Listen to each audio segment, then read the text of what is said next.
কাইলৈ ৰাম মন্দিৰৰ প্ৰাণ প্ৰতিষ্ঠাৰ সময়ত অসমবাসীলৈ কেইবাটাও আহ্বান মুখ্যমন্ত্ৰী ডক্টৰ হিমন্ত বিশ্ব শৰ্মাৰ আলোকেৰে সজাই তোলক বাসগৃহ ব্যৱসায়ৰ প্ৰতিষ্ঠান ঘৰৰ সন্মুখত প্ৰজ্বলিত কৰক এগছিকৈ বন্তি শান্তি সম্প্ৰীতি বজাই ৰাখি পালন কৰক প্ৰাণ প্ৰতিষ্ঠাৰ গৌৰৱময় ক্ষণ অন্য ধৰ্মাৱলম্বী লোককো প্ৰাৰ্থনাৰ আহ্বান মুখ্যমন্ত্ৰী ডক্টৰ হিমন্ত বিশ্ব শৰ্মাৰ ৰাম মন্দিৰৰ প্ৰাণ প্ৰতিষ্ঠা উপলক্ষে কাইলৈ সকলো শিক্ষানুষ্ঠানত বন্ধ ৰখাৰ নিৰ্দেশ মুখ্যমন্ত্ৰী ডক্টৰ হিমন্ত বিশ্ব শৰ্মাৰ চৰকাৰী কাৰ্যালয়সমূহো কাইলৈ দিনটো 2 বজালৈ বন্ধ ৰখাৰ নিৰ্দেশ দিছে মুখ্যমন্ত্ৰীয়ে চাৰিটা অনুৰোধ যে সরকারি কার্যালয় 2টা বজাত খুলিব গোটেই দিনটো বন্ধ থাকিব শিক্ষানুষ্ঠান বিশ্ববিদ্যালয় ব্যক্তিগত শিক্ষানুষ্ঠান যিমান আছে সকলোৱে কালি দিনটোত সকলো বন্ধ থাকিব লাগে কিন্তু ব্যক্তিগত শিক্ষানুষ্ঠানক মই অনুৰোধ কৰিম সৰকাৰি শিক্ষানুষ্ঠান বন্ধ থাকিব ব্যক্তিগত শিক্ষানুষ্ঠানে হওক বা ব্যক্তিগত দোকান পোহাৰ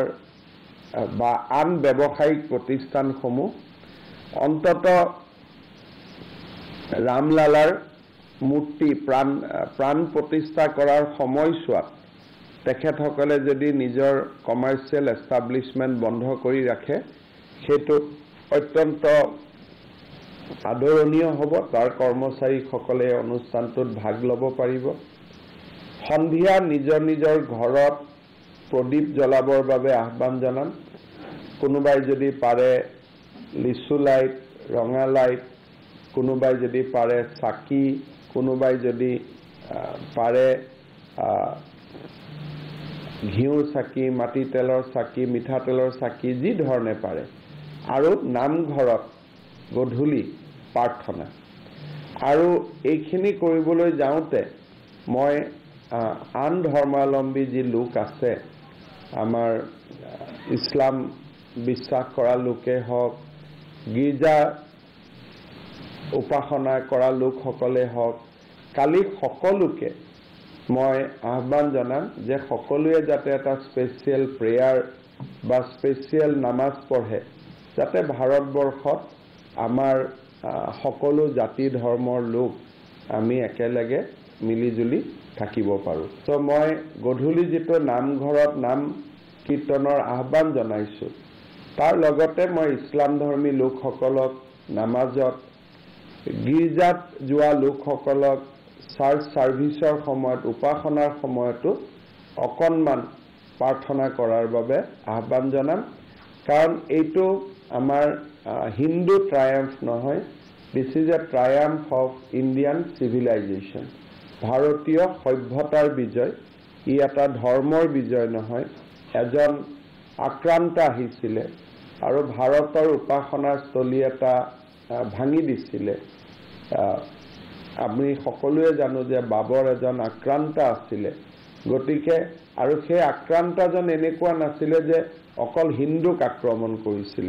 তেওঁ ভাৰতবৰ্ষক পৰাধীন কৰিছিল গতিকে ব্ৰিটিছ কলনিয়েলিজম আৰু বাবৰৰ আক্ৰমণ বা বাবৰৰ সাম্ৰাজ্য প্ৰতিষ্ঠাৰ মাজত